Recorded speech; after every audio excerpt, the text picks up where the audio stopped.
Let's start with continuous probability distribution. This is part 2. Suppose we have to analyze return of my portfolio, next year return of my portfolio. तो it can be anything, कुछ भी हो सकता है, -3%, -2%. तो it is continuous in nature, आप count नहीं कर सकते उसे. चलो, अगर उसी कॉन्सेप्ट के अकॉर्डिंग अगर PMF असाइन किया जाए, कुछ भी PMF चूज कर लो, what is the possibility of getting X1, exactly X1. तो probability of getting particular outcome is 0. किसी एक आउटकम के होने का एग्जैक्ट प्रोबेबिलिटी 0 है. तो we can not assign probability to each possible outcomes. हमेशा 0 आएगा, तो एनालाइज ही नहीं कर पाओगे आप. तो ये आइडिया रुक गया यहाँ पर, किस तरह नहीं हो सकता है. तो उस तरह नहीं हो सकता है. तो ये नया आइडिया में मिला from the concept of geometric probability. ये जो पूरा 0 to 10 का एक ब्लॉक है, इसमें एक येलो ब्लॉक है. क्या चांस है कि रैंडमली मैंने पिक किया तो इस ब्लॉक को मैं पिक कर लूँगा. तो प्रोबेबिलिटी क्या होता है? Favourable fraction over total possible fraction. तो क्या होगा? Area of yellow divide by total area. What is the probability of picking this yellow fraction और probability of picking this maroon और red whatever. Area of this maroon over area of total, यही होगा.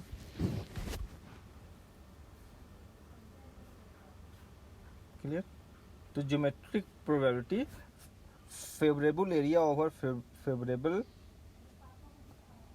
Total possible area या favourable volume over total possible volume, इस तरह create करेंगे. या favourable section over total possible section. Sense आ गया? यहाँ से आइडिया जनरेट करते हैं. तो इसमें देखो आप प्रोबेबिलिटी निकालने में कि ये जो विड्थ है इसका, वो आउटकम का डिस्टेंस है, रेंज है.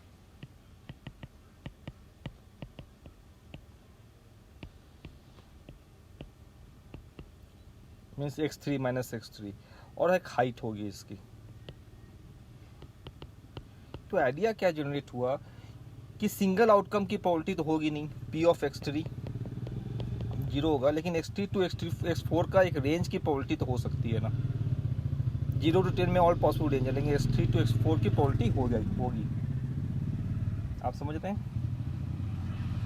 0 to 10 के बीच कुछ भी हो सकता है. तो क्या चांस है कि 5 होगा? तो 5/∞ 0 होगा. लेकिन what is the chance that outcome will be between 0 and 5? तो 50% हुआ ना, 50% इधर. तो रेंज की प्रोबेबिलिटी तो पॉसिबल है, लेकिन एक सिंगल आउटकम की प्रोबेबिलिटी पॉसिबल नहीं है. इसलिए क्या किया हमने, ज्योमेट्रिक प्रोबेबिलिटी से आइडिया जनरेट किया कि रेंज जो होगा आउटकम का, उसको विड्थ मान लो और एक फंक्शन से हाइट असाइन कर दो.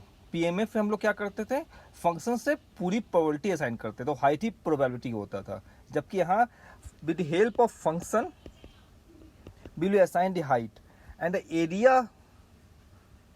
of this graph will tell us the probability of happening between x1 and x2, between two outcome x1 and x2. ये कॉन्सेप्ट है.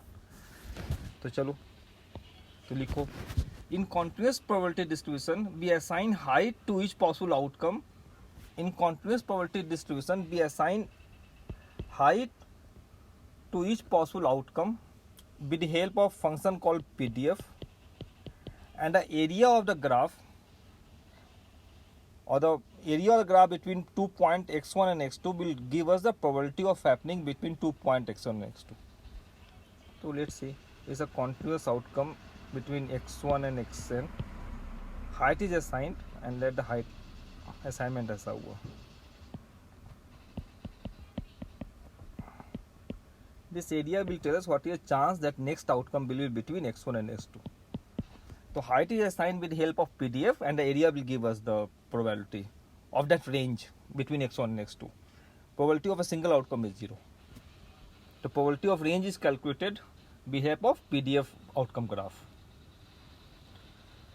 The probability of range to x2 is calculated with the help of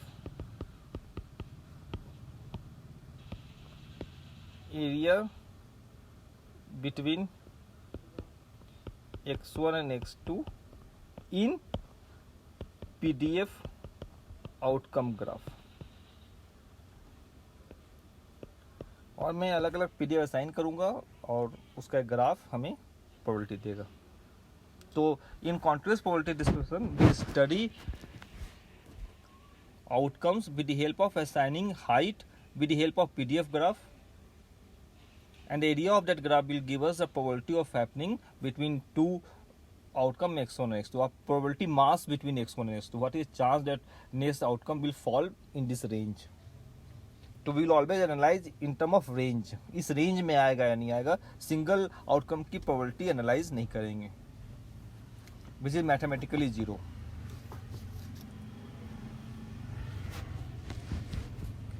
अब अलग अलग PDF होगा, अलग अलग height बनेगा, उसकी अलग अलग प्रॉपर्टी होगी.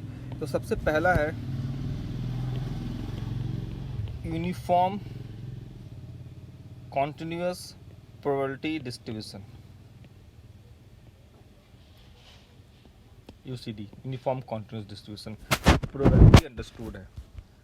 इसका जो PDF होगा जिससे मैं साइन करूंगा सभी आउटकम को, हाइट वो होता है 1/b माइनस से. स्टार लगाओ.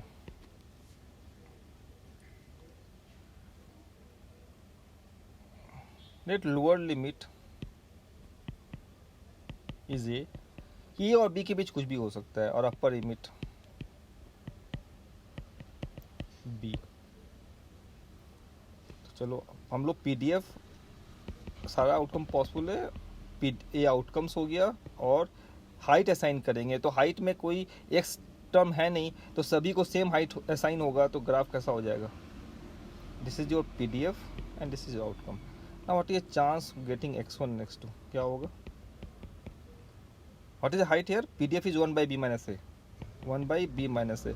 This area will give you what is the chance that will happen between x1 and x2. The probability that outcome will be between x1 and x2 is simply the area. Width is the range and the height is your as assigned by PDF. So height is 1/b minus a from PDF graph into the width, that is x2 minus x1. x2 minus x1. This is probability. Now what is the value of f of x1? x1 and less than x1. तो कौन सा area हो जाएगा? वो सारा area, right? x1 और उससे कम हो जाएगा x1 minus a divide by b minus A, f of x1 मिल गया. तो हमने एक आउटपुट निकालना सीख लिया, दो आउटपुट निकालना सीख लिया. थर्ड आउटपुट क्या होता है? Expected value e of x. क्या होगा? a से b तक इक्वली डिस्ट्रीब्यूटेड है, तो एवरेज हो जाएगा a प्लस b/2. आते हैं इस पर अभी नेक्स्ट चैप्टर में. और वेरिएंस ऑफ x होता है b minus A whole square by 12. इसको याद कर लो, प्रूफ रिक्वायर्ड नहीं है. चलो यहाँ समझ में आ गया, दिस इज आइडिया. अब आगे चलते हैं.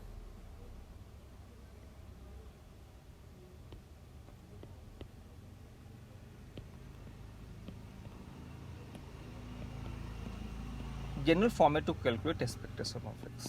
ई ऑफ x निकलेगा कैसे? चलो भाई, तो हम लोग हमेशा रेंज में एनालाइज करते हैं. We always analyse in range. Single का आउटकम का पॉसिबिलिटी नहीं है, तो रेंज को हमेशा एनालाइज करेंगे, मीन्स इंटरवल स्केल में एनालाइज करेंगे. कोई बहुत बड़ी बात नहीं है. तो ये जो हाइट है किसी भी जगह का, वो क्या है?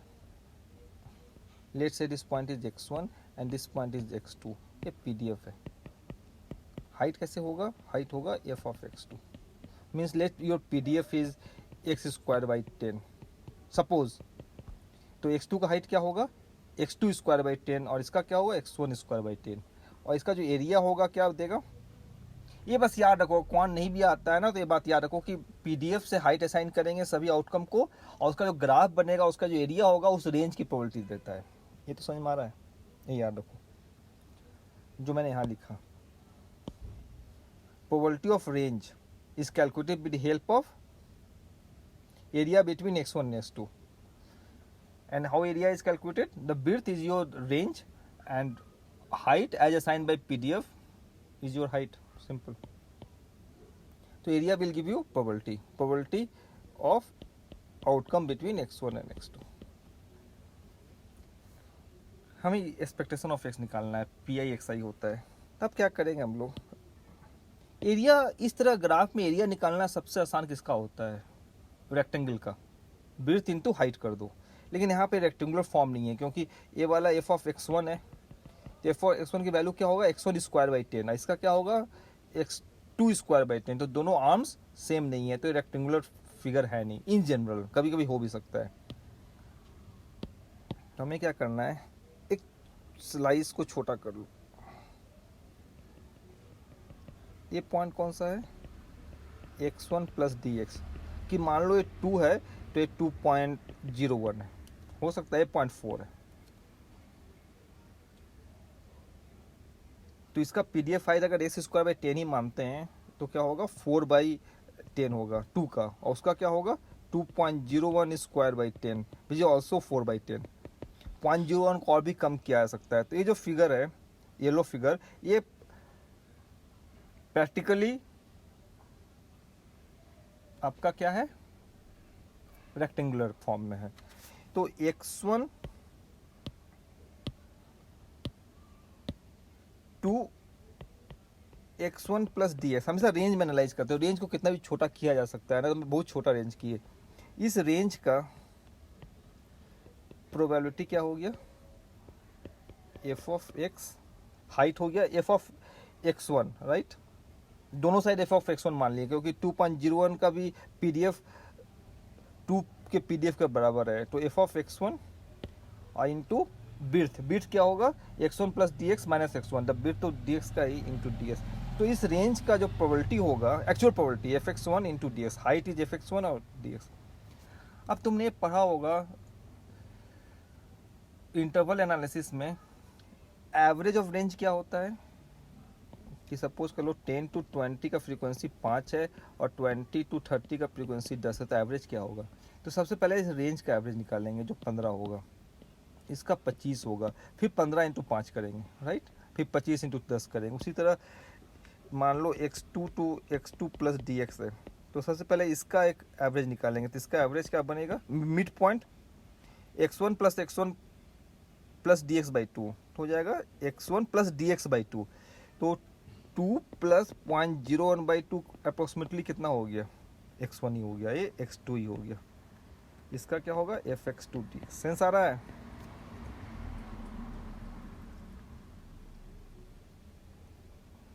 मैं फिर से बोलता हूँ, कॉन्फिडेंस प्रोबेबिलिटी डिस्ट्रीब्यूशन में सिंगल आउटकम की प्रोबेबिलिटी नहीं होगी, तो रेंज में एनालाइज करेंगे. तो रेंज में एनालाइज करने के लिए हमने क्या किया कि ज्योमेट्रिकल प्रोबेबिलिटी पिक की. Geometrical probability area over total area होता है. तो एरिया में हमेशा हाइट होगा, एक बिर्थ होगा. तो बिर्थ हम रेंज से डिफाइन कर देते हैं और हाइट एक फंक्शन से असाइन कर देंगे, ठीक है. तो हाइट असाइन करने का जो फंक्शन है उसको हम लोग PDF बोल रहे हैं. और इस ग्राफ का जो एरिया होगा प्रोबेबिलिटी होगा, और हाइट PDF से डिफाइन होगा, सिंपल. तो मान लो PDF x स्क्वायर बाई 10 है, तो x2 का PDF क्या होगा, मीन्स हाइट क्या होगा, x2 स्क्वायर बाई 10, जिसको हम f ऑफ x2 बोल रहे हैं, और इसका fx1 means x1 square by 10. इसका एरिया हमें प्रोबेबिलिटी देगा, लेकिन एरिया निकलेगा कैसे, एक ये बात. और इसका एक्सपेक्टेशन क्या निकले, एक्सपेक्टेशन तो PIXI होता है. चूँकि रेंज का एनालिसिस है, मीन्स इंटरवल एनालिसिस है, तो इंटरवल का एवरेज कैसे निकलता है कि पहले इंटरवल का मिड पॉइंट ले लो, और उस जोन में, उस इंटरवल के अंदर जितनी फ्रीक्वेंसी है या जितनी प्रोबेबिलिटी है उसको ले लो. तो इस जोन की प्रोबेबिलिटी क्या है, x1 और x1 plus D x interval के बीच में कितना प्रोबेबिलिटी है, which equal to area in this slice fx1 into D X. Clear. और रेंज का एवरेज क्या हुआ, x1 अप्रॉक्सीमेटली, उसी तरह x2 हो गया. Clear, good. आगे चलते हैं. तो हमने एक ले लिया, ये इसको fx1 बोलें, ये पॉइंट x1 है, ये पॉइंट आपका x2 है जिसको fx2 बोला. It is assign using PDF. तब रेंज एनालाइज करना है तो उसके लिए हमने क्या किया, एक छोटा स्ट्रिप ले लिया, प्लीज़ इस ट्रिप की बात करो आप। ये पॉइंट जो है x1 प्लस डी एक्स का है, तो मेरा रेंज होगा x1 to x1 plus D x का होगा। और इसकी एक्चुअल प्रोबेबिलिटी क्या होगी, इसके area of between x1 and x1 plus D X जो होगा fx1 क्यों ले रहे हैं, दोनों आर्म सेम है, इंटू डी एक्स। ठीक है,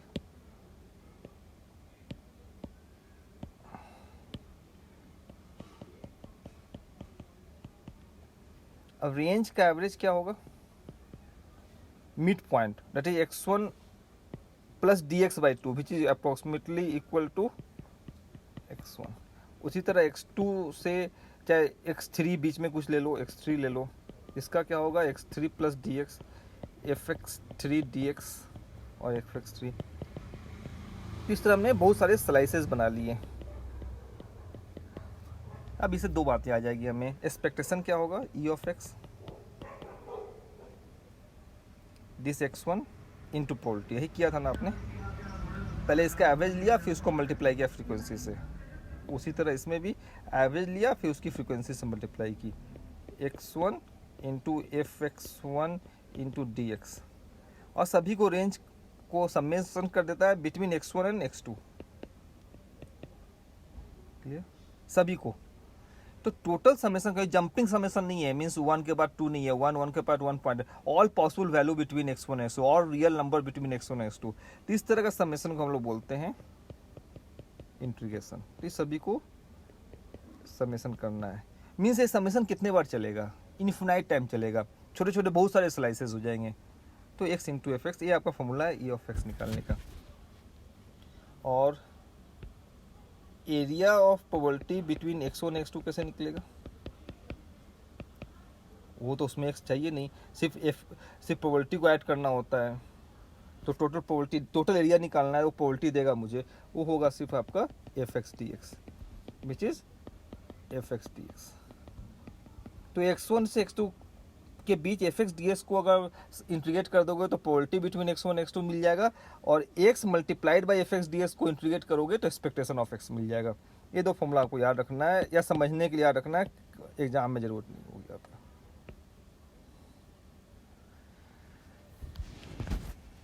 सेंस आ गया, ये हो गया इंटीग्रेशन मेथड। चलें,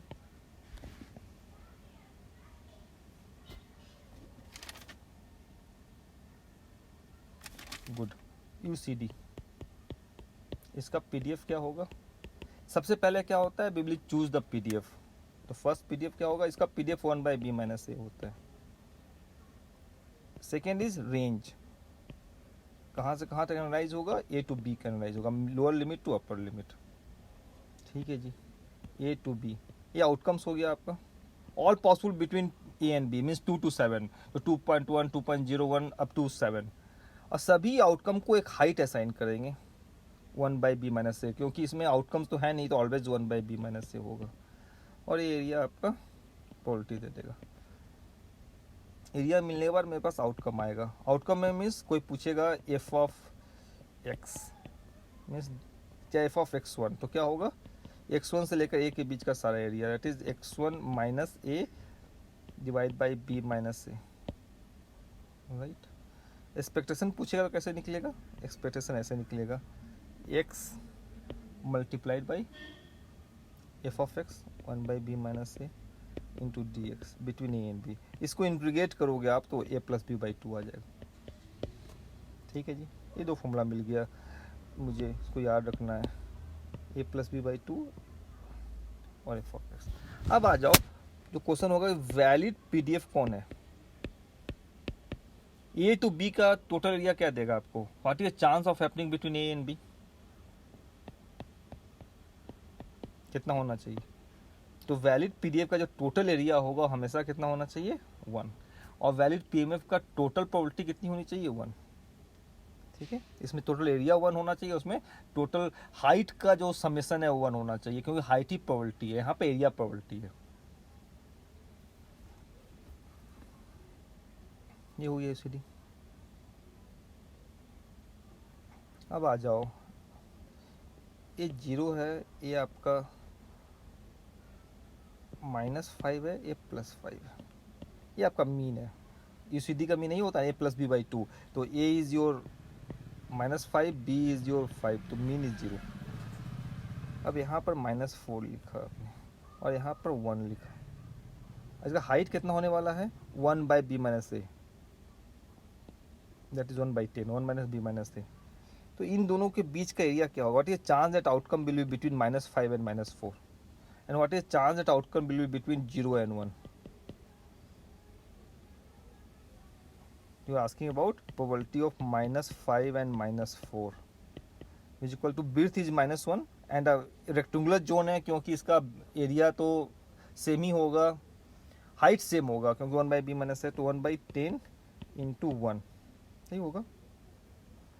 और P 0 to 1,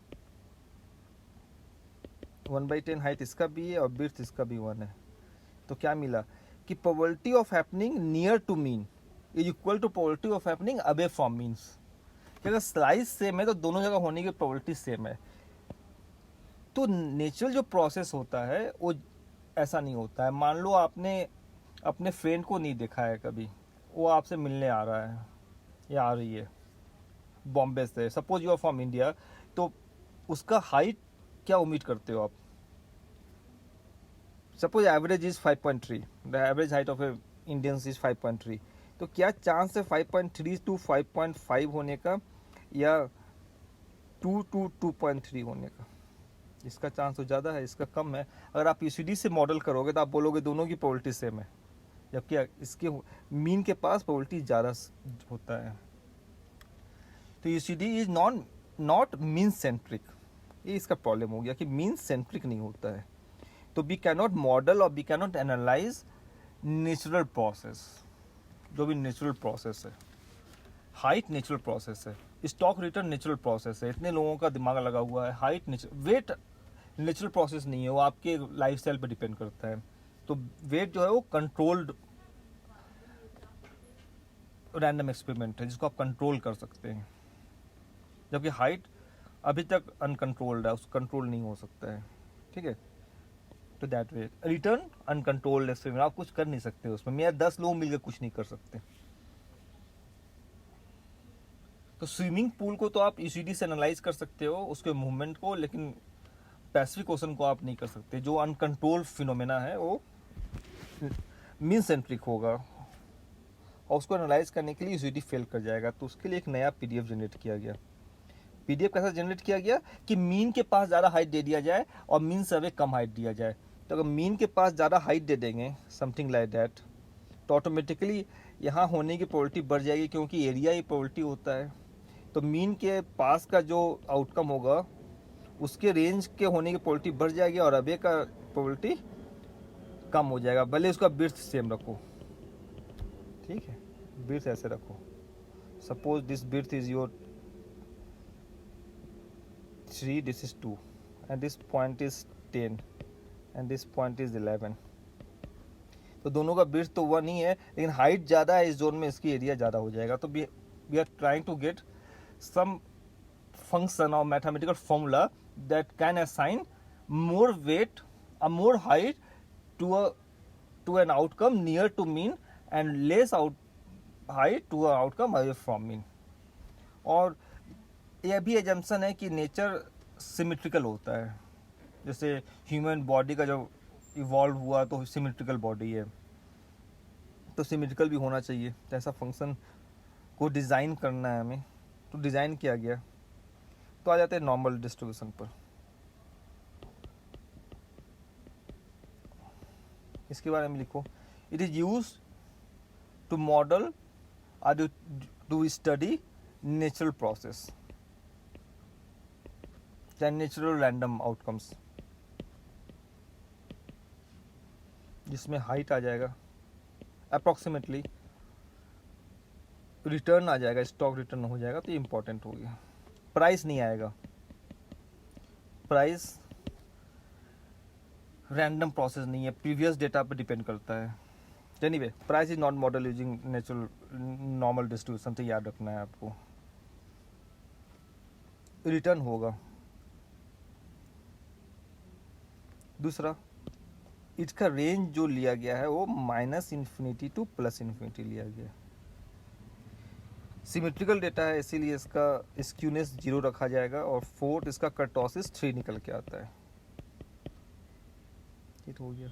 इसका जो पीडीएफ होगा उसके बारे में पढ़ते हैं, जिस पीडीएफ से हाइट असाइन करेंगे आउटकम को, तो इसका पीडीएफ चलते हैं। पीडीएफ इसका जो याद नहीं, फॉर्मूला याद नहीं रखना है, बस एक समझने के लिए जरूरी है। स्टैंडर्ड डेविएशन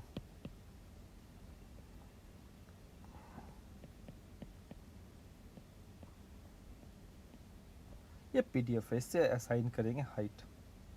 और रेंज कहाँ से कहाँ तक है? -∞ टू +∞। तो -∞ एक्स की वैल्यू रखो तो पीडीएफ कितना है? e to the power minus है। e टू द माइनस का मतलब होता है 1/e to the power x minus mu by sigma square, right. 2 to the power -2 means 1/2 square, तो 1 हो जाता है माइनस साइन। तो पावर में जितना हाई नंबर होगा उतना ही हाइट कम छोटा हो जाएगा। ये तो समझ में आ रहा है। ये चीज़ याद रखो, ये चीज़ जितना ज़्यादा होगा ये चीज़ उतना कम होगा, पीडीएफ उतना कम होगा, क्योंकि डिवाइड हो जाएगा, वो डिनोमीटर में चला जाएगा। एक्स इन्फिनिटी कर दिए तो इन्फिनिटी स्क्वायर बीजी इन्फिनिटी, तो ई टू द पावर -∞ बीजी equal to 1/e to the power infinity. तो हाइट क्या साइन हो जाएगा? 0। प्लस एक्स हो या -x हो, स्क्वायर हो रहा है तो दोनों साइड सेम होने वाला, तो यहाँ भी 0 होगा। तो मैं क्या चाह रहा हूँ, हाईएस्ट कब होगा? जब ई के ऊपर जो वैल्यू है वो सबसे लिस्ट आए। तो स्क्वायर है तो हमेशा पॉजिटिव आना है। तो जब मुझे पता है कि हमेशा स्क्वायर ही होगा, -3 का भी 9 हो जाएगा और +3 का भी 9 हो जाएगा, तो मैं किस वैल्यू पर हाईएस्ट मानूँ? 0। जब स्क्वायर डेटा का लोएस्ट वैल्यू 0 होता है, मीन्स पॉजिटिव डेटा का लोएस्ट वैल्यू 0 होता है, तो 0 पर पीडीएफ हाईएस्ट मिलेगा। 0 कब होगा? जब आउटकम का वैल्यू किससे मैच कर जाए? मीन से। तो व्हेन एक्स इज, ये आउटकम आपका टोटल, तो आउटकम अगर मीन के बराबर हो जाए जिस पॉइंट पर, वहाँ पे हाईएस्ट वैल्यू मिलेगा, उसके बाद कम जाएगा, तो it will move like this, right. तो ये आपका पीडीएफ हो गया। और इसका एरिया क्या देगा आपको? Area will give you the outcome between x1 and x2, पहले वाला। तो PDF is defined by 2 parameter, mu and sigma.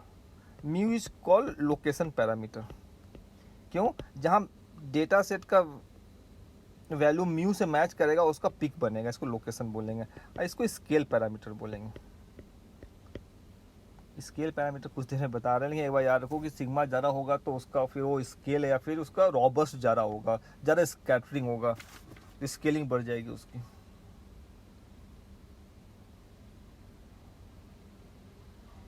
ठीक है जी, दैट्स आइडिया।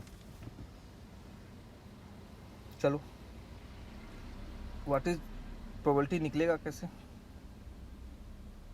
तो आर्म्स अलग अलग है, तो probability between x1 and x2 कैसे निकलेगा? Summation of x1 x2 height into dx, और एक्सपेक्टेशन ऑफ x कैसे निकलेगा? x1 x2 x time fx dx। ठीक है जी, एक छोटा स्लाइस लो, उसका एरिया क्या होगा? fx1 इंटू dx, यही होगा ना, दोनों साइड सेम होने वाला है, और सबको ऐड कर देना है, तो x1 से x2 ऐड कर देना है fx ds को, तो area between x1 and x2 मिल जाएगा। ठीक है। Second method of calculating area,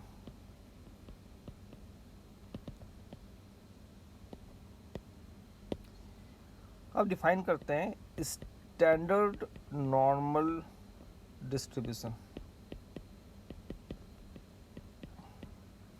इसका मीन 0 होगा और सिग्मा 1 होगा। ऐसा नॉर्मल डिस्ट्रीब्यूशन जिसका मीन 0 हो और सिग्मा 1 हो, उसको स्टैंडर्ड नॉर्मल डिस्ट्रीब्यूशन बोलेंगे। इसकी हेल्प से निकलते हैं। चलो, नो, एक चीज़ ठीक है, इसको फिर से देखो, कन्फ्यूजन नहीं होना है कुछ। एरिया प्रोबेबिलिटी देगा, तो मुझे x1 और x2 के बीच का प्रोबेबिलिटी चाहिए कि क्या चांस है कि टोटल एरिया कितना है। पीडीएफ का टोटल एरिया क्या बताता है, -∞ टू +∞ होने की प्रोबेबिलिटी जो 1 होना चाहिए। तो ये वाला एरिया मुझे बताएगा x1 और x2 के बीच होने की प्रोबेबिलिटी। x2 का जो हाइट होगा वो कैसे होगा, वो पीडीएफ से डिफाइन होगा। और पीडीएफ में कौन सा इनपुट डालेंगे, x2, कौन सा पीडीएफ, ये वाला पीडीएफ, इसमें यहाँ पर x2 डालेंगे और जो भी वैल्यू आएगा वो हाइट असाइन कर देंगे इसको। उसी तरह x1 यहाँ फिट करेंगे और जो भी वैल्यू आएगा वो यहाँ असाइन कर देंगे। ये हो गया fx1। और इसके एरिया आपको बता रहा है what is chance that probability will be between x1 and x2। ये हो रहा है ना। एरिया निकलेगा कैसे, रेक्टेंगुलर शेप तो है नहीं, ये हाइट जा रहा है। तो हमने क्या करना है, सिंपल, फिर से वही बात, एक छोटा सा स्लाइस ले लो, ठीक। इस स्लाइस के एरिया तो निकल जाएगा क्योंकि ये रेक्टेंगुलर शेप है, छोटा छोटा इस पीसेज। तो इस छोटे से एरिया का फॉर्मूला क्या होगा, fx1, दोनों साइड fx1 होगा क्योंकि x1 plus dx right side है, इधर x1 है, तो दोनों का मोटा मोटा fx1 ही होगा हाइट। और एरिया कैसे निकलेगा, into range of outcome, that is x1 and x1 plus dx। ऐसे ऐसे सभी को ऐड कर दोगे अप टू x1 से लेकर x2 तक, ऐसे वो छोटे छोटे स्लाइसेस लेकर, तो हाँ मिल जाएगा। इसी को इंटीग्रेशन बोलते हैं। इसका एक बेल फॉर्मूला है कि कैसे निकलेगा। तो एफ एक्स डी एस को इंटीग्रेट कहाँ से कहाँ तक करना है, x1 to x2, right. It will give you probability between x1 and x2। इसी x1 को -∞ कर लेंगे तो f ऑफ x2 दे देगा ना, -∞ to up to x2। Anyway, तो ये आपको लिख नोट कर लो, इसको आगे ले चलते हैं। तो p between x1 and x2 is equal to x1 to x2 fx dx, where fx is the height assigning function। तो क्या हो जाएगा, x1 to x2 1/√2 sigma e to the power minus x minus mu by sigma square into D, सही होगा। अब change of variable कर दो, ज़्यादा जरूरी नहीं, आप नहीं भी समझ रहे हैं एक आउटपुट आएगा, लेकिन चेंज ऑफ वैल्यू मीन्स एक जेड डिफाइन कर रहे हैं। Let Z is equal to X minus mu by sigma. तो जब वैल्यू x1 होगा तो जेड की वैल्यू क्या होगी, z1 होगा। तो यहाँ पर x1 की जगह z1 जाएगा और यहाँ z2 जाएगा, ठीक है जी। और इसको ऐसे देखो आप, और कि आपकी सैलरी 100 रुपीज़ है और मेरी सैलरी, आपकी salary, your salary and my salary into 2, आपका सैलरी मेरे सैलरी का दूना है। तो मेरा सैलरी 100 है तो आपकी सैलरी 200 होगी। अब मेरे सैलरी में 10 रुपीज़ का इंक्रीमेंट हो गया, तो आपके सैलरी में कितने का इंक्रीमेंट होगा, 22 टाइम्स होगा। समझ रहे हो आप बात। उसी तरह z is equal to X minus mu by sigma है, तो चेंज ऑफ डी जेड क्या होगा, change of x by sigma, ठीक है। अब सैलरी के हिसाब से करके फॉर्मूला देख लो कि let your salary S Y is equal to 2 time my salary minus 1 rupee. मेरा सैलरी अगर 10 रुपये से भरा तो आपकी सैलरी कितने से बढ़ेगी, तो आपका सैलरी भी 2 into change of my salary होगा, यू कैन सी, ठीक। तो डीजेड ऐसा होगा। तो हमने क्या करना है, इसको सारे को नंबर को फिट कर देना है। तो x1 की जगह z1 हो जाएगा, x2 की जगह z2 हो जाएगा, 1/√2 पाई हो जाएगा, x minus mu by sigma is z, तो माइनस जेड स्क्वायर, और dx by sigma, this value is dz। तो p of x1 x2 is equal to this much, ठीक। आगे अच्छे से लिखते हैं कि p of x1 x2 is equal to z1 to z2 1 by root 2 pi e to the power minus z square dz, where z is equal to x minus mu by sigma. Now this is formula. This is your x1. The value of z value is z1 and it is your x2. z value is z2. इन दोनों की probability इससे decide हो रही है। एक आप standard normal distribution पे आओ। ये 2 पॉइंट लिया मैंने z1 z2, इसका z वैल्यू क्या होगा? z1 माइनस 0/1 z1 ही होगा, तो इसका जो आउटकम होता है वही z वैल्यू होता है। इसकी प्रोबेबिलिटी क्या होगी स्टैंडर्ड नॉर्मल की? उसको भूल जाओ। स्टैंडर्ड नॉर्मल की प्रोबेबिलिटी क्या होगी between z1 and z2? Summation of 1 by root 2 pi, sigma is 1, this is 1, e to the power minus mu 0 sigma 0 between z1 and z2। तो क्या हो गया? ये दोनों नंबर मैच कर रहा है कि probability between this and this is same. तो क्या मिल गया मुझे? ये बात लिखो, बस समझने के लिए लिखा है, इसका आगे जो बात लिखा है उसको याद रखना है। If z value of two different normal distribution, if z value of two different normal distribution for value x1 and x2 are same, then f of x1 is equal to f of x2। ये दो distribution है, μ1 sigma 1 इसका है और ये x1 है। आपको ये एरिया निकालना है। और एक दूसरा है μ2 सिग्मा 2, इसका एरिया x2 है। लेकिन इसका z value means x1 minus μ1 by sigma 1 करके जो वैल्यू आएगा और इसका जो आ रहा है उस सेम, दोनों सेम हो रहा है। तो ये area means f of x1, this area is what is chance of getting x1 and x2, और इसका area f of x2 same होगा। If z value are same then f of x1 is equal to f of x2। ये आपको याद रखना है, ठीक है भाई? f ऑफ x1 और f ऑफ x2 सेम होगा। That's the idea. क्वेश्चन करते हैं इस पर। A stock is normally distributed with mean of 5% and standard deviation of 2%. What is a chance that outcome will be less than 1.08? You are asking me mean is your 5% and 2 इसका standard deviation है। Asking me 1.08 से कम क्या होगा? इसका z value क्या होगा?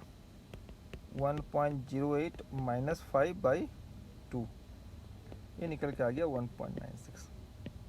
अब आ जाओ स्टैंडर्ड नॉर्मल डिस्ट्रीब्यूशन 0-1 का। यहाँ पे एक वैल्यू रखते हैं -1.96। इसका z वैल्यू क्या होगा? जो आउटकम होता है इसका z वैल्यू होता है, और 1.08 का z वैल्यू कितना है? 1.96। इसीलिए ये एरिया और ये एरिया क्या होने वाला है? सेम। अब हमें क्या करना है? एवरी पॉसिबल आउटकम जो होगा z वैल्यू का, उसका टेबल में नंबर दिया होता है, लिखा, आपको एरिया मिल जाएगा उसका कि कॉरस्पॉन्डिंग एरिया क्या होगा, लेफ्ट साइड एरिया। तो ये देखोगे 2.5% आएगा टेबल में, तो एरिया 2.5% है, तो एरिया भी 2.5% होगा। ठीक है, this is how you calculate f of number. This first question to calculate f of x. इस क्वेश्चन हमने क्या सीखा? F of x. Question number 2, confidence interval. उल्टा 10-2 दिया हुआ है, ये पॉइंट दिया हुआ है 2.5% और ये पॉइंट दिया हुआ है 2.5%। आपसे पूछा जा रहा है x1 और x2 क्या होगा, निकलेगा। एक स्टैंडर्ड नॉर्मल डिस्ट्रीब्यूशन बनाओ 0-1 का। 2.5 का कॉरस्पॉन्डिंग नंबर कितना होता है? अभी देखा था 1.96 और इसका 1.96। तो इसका z वैल्यू कितना होने वाला है? -1.96। इसका z वैल्यू 1.96।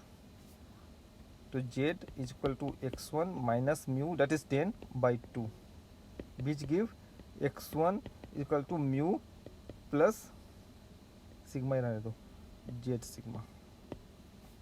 अब x1 का फिट करो 10, जेड वैल्यू क्या है इसका -1.96 इंटू 2, और x2 क्या होगा 10 प्लस 1.96 इंटू 2। क्लियर? तो ये 2 पॉइंट मिल गया। और इन दोनों के बीच होने की प्रोबेबिलिटी कितनी हो गई 95%। तो we will say that at 95% constant interval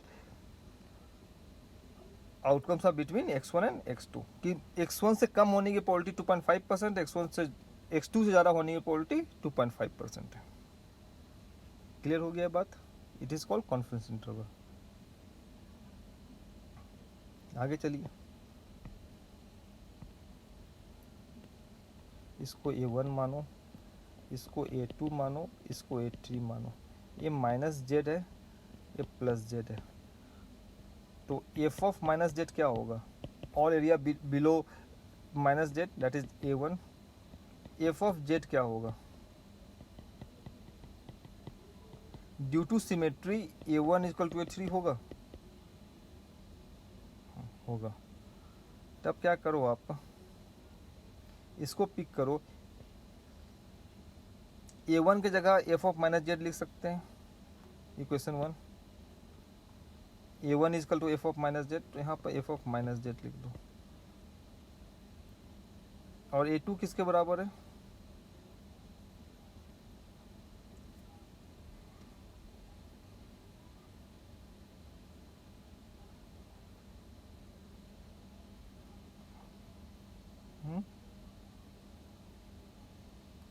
ठीक है, रुको एक second. f of -z A1 हो गया, अच्छा, और A1 plus A2 plus A3 क्या होगा? 1 होगा। ठीक है, इसको ऐसे देखो, इसको छोड़ दो एक बार। A1 plus A2 plus A3 1 होना चाहिए, 100% है। A1 और A3 बराबर है, तो A3 की जगह A1 लिख सकते हैं, A1 plus A2 plus A1 equal to 1। A3 की जगह A1 लिख दिए। अब A1 प्लस A2 क्या है? FZ है, और A1 क्या है? F माइनस जेड है, तो मुझे मिल गया f of z plus f of minus z equal to 1। ये फॉर्मूला यूज कर लेंगे। If you know f of -1.96 is equal to 2.5%, तो f ऑफ 1.96 कितना हो जाएगा? 97.5%। ये फॉर्मूला भी यूज होगा आपका। ठीक है जी, सेंस आ गया?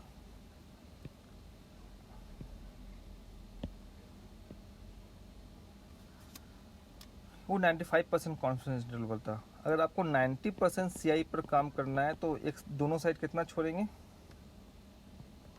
5% इधर और 5% इधर। ये x1 x2 होगा। ये जो जेड वैल्यू लेंगे कौन सा लेंगे? स्टैंडर्ड नॉर्मल पे आएंगे 0 1। 5% का कॉरस्पॉन्डिंग जो जेड वैल्यू है वो -1.65 इधर है और 1.65 इधर है। तो x1 का फॉर्मूला क्या हो जाएगा? म्यू प्लस जेड सिग्मा ही होता है ना। तो x1 equal to mu -1.65 into sigma. ये 5% एरिया का कॉरस्पॉन्डिंग का नंबर 1.65 है। अब आ जाओ सिग्निफिकेंस लेवल। जितना परसेंट ने छोड़ दिया, 5% इधर छोड़ दिया, 5% इधर छोड़ दिया, मीन्स 5% कम भी आ सकता है, 5x2 से 5% ज़्यादा भी आ सकता है। तो 1 minus CI is called significance level denoted by alpha. तो इस केस में अल्फा कितना है? 10%। अब 10% अल्फा में से आप 5% एरर का मार्जिन लेफ्ट साइड लेंगे, 5% एरर का मार्जिन राइट हैंड साइड लेंगे। तो 5% क्या है? अल्फा बाई 2 है, 10/2 5%। आई 1.65 उसके कॉरस्पॉन्डिंग है, इसीलिए हम लोग लिखेंगे कि जेड 10/2 इज इक्वल टू 1.65। ठीक, जेड 10/2 कि 5% फ्रैक्शन का कॉरस्पॉन्डिंग जो जेड वैल्यू होगा वो 1.65 होगा, राइट हैंड साइड में प्लस, लेफ्ट हैंड साइड में माइनस। उसी तरह जेड 5/2 का क्या मतलब है? 2.5% इधर, तो 2.5% का एक साइड 2.5% का जो जेड वैल्यू होगा वो 1.96 होगा। ये दो नंबर आपको याद रखना है। ठीक है जी, और लास्ट में जो कॉन्फिडेंस इंटरवल बनेगा वो बनेगा x1 x2 equal to mu plus minus, left side minus होगा, इधर प्लस होगा, z alpha by 2 into sigma. अगर 95% CI पर बात कर रहा है वो, तो अल्फा क्या हो गया 5, एक साइड कितना छोड़ेंगे 2.5%, तो जेड 5/2 मीन्स 2.5% अगर छोड़ा गया तो उसका वैल्यू कितना होगा 1.96। तो हमारा फॉर्मूला हो जाएगा mu plus minus 1.96 into sigma. ये हो गया आपका कॉन्फिडेंस इंटरवल। तुम्हारा जेड टेबल कवर हो जाता है।